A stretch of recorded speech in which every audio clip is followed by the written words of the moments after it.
குருவடிகளே சரணம். Hello friends and viewers, எல்லாருக்கும் வணக்கம். மகான் திருமூலர் அவர்கள் அருள் செய்த திருமந்திரம் பாடல்களும் அதற்கான விளக்கமும் பார்த்துட்டு இருக்கோம். இப்போ நம்ம பார்க்க போறது முதல் தந்திரம் என்ற தலைப்பின் கீழ் வரும் 138வது பாடல். திருவடியே சிவலோகத்துக்கு செல்லும் நெறி, திருவடியே சிவமாவது தேரில், திருவடியே சிவலோகன் சிந்திக்கில், திருவடியே செல்கதியது செப்பில், திருவடியே தஞ்சம் உள் தெளிவார்க்கே.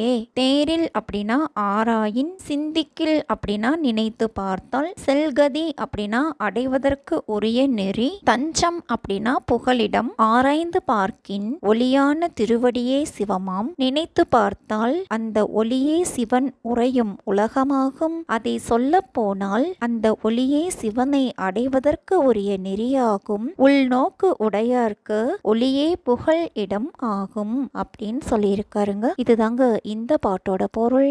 அடுத்தது பாடல் 139. தெளிவை அளிப்பவன் குருநாதனே ஆகும். தெளிவு குருவின் திருமேனி காண்டல், தெளிவு குருவின் திருநாமம் செப்பல், தெளிவு குருவின் திருவார்த்தை கேட்டல், தெளிவு குரு உரு சிந்தித்தல் தானே.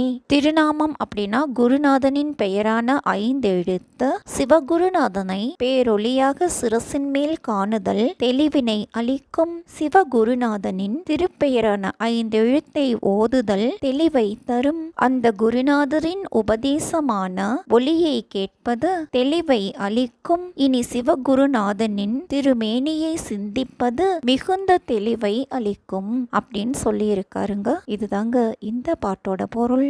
அடுத்தது பாடல் 140. புலன்களே உயிரை இறைவனிடம் செலுத்தும், தானே புலனைந்தும் தன்வசமாயிடும், தானே புலனைந்தும் தன்வசம் போயிடும், தானே புலனைந்தும் தன்னில் மடைமாறும், தானே தனி தெம்பிரான் தன்னை சந்தித்தே. ஐம்புலன் அப்படின்னா சுவை, ஒளி, ஊறு, ஓசை, நாற்றம் என்பன. ஐம்பொறி அப்படின்னா மெய், வாய், கண், மூக்கு, செவி என்பன. மடைமாறல் அப்படின்னா உலக இன்பத்தில் விருப்பம் இல்லாமல் பரபோகத்தில் விருப்பம் ஏற்படுதல் அப்படின்னு அர்த்தம். உயிரானது தத்துவங்களை விட்டு குருநாதனை சந்திக்கின்ற பேற்றை பெற்றால் சுவை, ஒளி, ஊறு, ஓசை, நாற்றம் என்னும் புலன் வழியே செல்லும் மனம் உயிரின் வழியாகிவிடும். அப்போது ஐம்புலன் சுவை கெட்டுவிடும். கெடின் அந்த 5 புலன்களே ஆன்மாவை இறைவனின் வழியில் செலுத்திவிடும் அப்படின்னு சொல்லியிருக்காருங்க. இதுதாங்க இந்த பாட்டோட பொருள். அடுத்தது பாடல் 141. ஞானம் பெற செய்ய வேண்டியது சந்திப்பது நந்தி தன் திருத்தாளினை, சிந்திப்பது நந்தி செய்ய திருமேனி, வந்திப்பது நந்தி நாமமின் வாய்மையால், பொந்திக்குள் நிற்பது நந்தி போதமே. சந்தித்தல் அப்படின்னா ஒளியான திருவடியை சிரசில் காணுதல், சிந்தித்தல் அப்படின்னா திருவடி உணர்வை அடைதல், வந்தித்தல் அப்படின்னா தன் உடலினது நினைவை விட்டு வழிபடுதல், ஞானம் அப்படின்னா திருவடி ஞானம், நந்தி நாமம் அப்படின்னா 5 எழுத்து. இடைவிடாமல் சேர்வது நந்தியம் பெருமானின் திருவடி, சிந்திப்பது அப்பெருமானின் சிவந்த திருமேனி, நாவினால் துதித்து வணங்குவது அவன் தன் திருப்பெயர், என் அறிவில் விளங்குவது அவன் திருவடி ஞானம் அப்படின்னு சொல்லியிருக்காருங்க. இதுதாங்க இந்த பாட்டோட பொருள்.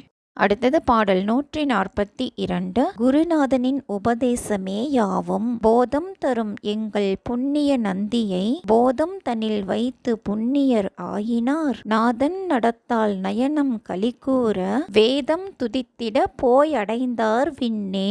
குருநாதனின் உபதேசத்தை பெற்றவர் பெரிய வான் மண்டலத்தில் விளங்குவர். மேன்மையான திருவடி ஞானத்தை அளிக்கும் அற வடிவானவன் சிவபெருமான். அப்பெருமானை அறிவில் கொண்டு எண்ணி புண்ணியம் மிக்கவர் நாதனின் நடனத்தை கண்கள் கழிக்க கண்டு மகிழ்வார்கள். அவர் நாதம் ஒலிக்க பரகாய வெளியில் விளங்கி இருந்தனர் அப்படின்னு சொல்லியிருக்காருங்க. இதுதாங்க இந்த பாட்டோட பொருள். என்ன ஃப்ரெண்ட்ஸ், பாடல்களும் விளக்கமும் உங்களுக்கும் தெளிவா புரிஞ்சிருக்கும்னு நினைக்கிறேன். இத்துடன் முதல் தந்திரத்தில் சொல்லப்பட்ட உபதேசங்கள் நிறைவு பெற்றன. மீண்டும் முதல் தந்திரத்தில் வரும் யாக்கை நிலையாமை என்ற தலைப்பின் கீழ் வரும் பாடல்கள் மற்றும் அதற்கான விளக்கம் பற்றின வீடியோல சந்திக்கலாம். தேங்க்யூ.